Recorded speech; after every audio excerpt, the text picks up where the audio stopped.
ये जो है ना शनाख्त का क्राइसिस है। वो बुजुर्ग हजरात जिन्होंने एक अच्छी और एक बहुत ही हार्ड किस्म की सोशल लाइफ गुजारी होती है, बड़ी बड़े उनको वार्म वेलकम दो रहे होते हैं, बड़ा जो है ना कहा जा रहा होता है ये अशरफ साहब का बेटा है, आसिफ ये जब्बार साहब का बेटा है। लेकिन जब वो एज निकलती है तो किन की बात कर रहे हैं, वो आसिफ के वाले साहब की बात कर रहे हैं, इरफान के वाले साहब की बात कर रहे हैं। यानी वो शनाख्त जो है ना उनके नाम से उनके बच्चों के नाम पे चली जाती है, तो ये एहसास इंसान को इंफीरियोरिटी कॉम्प्लेक्स के अंदर भी लेके जाता है। और ये एहसास कि उसकी अपनी आइडेंटिटी नहीं है। फॉर एग्जाम्पल लोग कहते हैं वालदा किसके साथ रह रही है, बड़े बेटे के साथ या छोटे बेटे के साथ। अरे भाई क्या मतलब है, बड़ा बेटा वालदा के साथ रह रहा है, ये छोटा बेटा वालदा के साथ रह रहा है। तो ये जो आइडेंटिटी वो लूज कर डिपेंडेंसी है, देते हैं। और डिपेंडेंसी इसमें का बच्चों को कॉन्सेप्ट आ रहा है, डिपेंडेंसी का कॉन्सेप्ट दिया जा रहा है, सवाल में डिपेंडेंसी है। हाँ जी, हाँ जी, हाँ जी, डिपेंडेंसी भी है। और ये है कि सिर्फ टर्मिनोलॉजीज को चेंज करने की बात है। हम अपने घर में नहीं कहते कि वाले साहब किसके साथ रह रहे हैं, बड़े भाई के साथ या छोटे भाई के साथ। नहीं, हम ये कहते हैं कि कौन सा भाई वाले साहब के साथ रह रहा है। हम अपने बच्चों को अभी तक ये बताते हैं, हम ये नहीं बताते कि हम तो दादा दादी का घर ही बताते हैं, हम तो नाना नानी का घर ही बताते हैं। हालांकि नाना बोलेंगे, हालांकि नानी को बहुत नहीं पहुंच।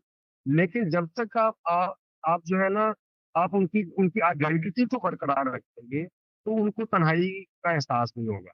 और तन्हाई को खत्म करने, मैंने खसूसन जो तन्हाई का शिकार देखा है वो हजरात जिनकी खवातीन जिनकी बीवियां फौत हो जाती हैं। ओ खुदाया, ये बहुत ही अजीज है। इनकी जिंदगी यानी पाकिस्तान के अंदर और हमारे माशरे में पता नहीं कि कॉन्सेप्ट नहीं है कि एक 60 साल का बंदा शादी कर सकता है, एक 55 साल की औरत को अपना घर बसाना चाहिए।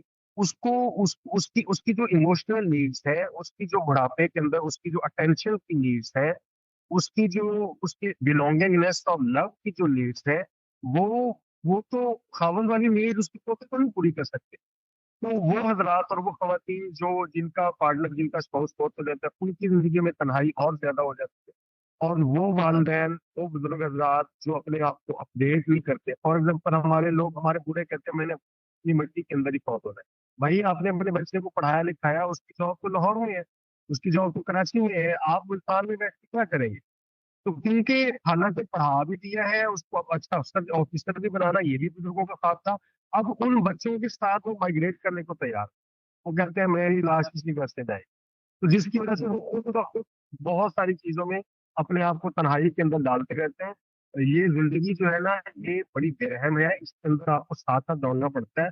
अगर आप रुक जाएंगे और आप चाहेंगे कि जो दौड़ने वाले लोग हैं वो रुक के आपको साथ मिलाए, ऐसा नहीं होता, आपको साथ मिला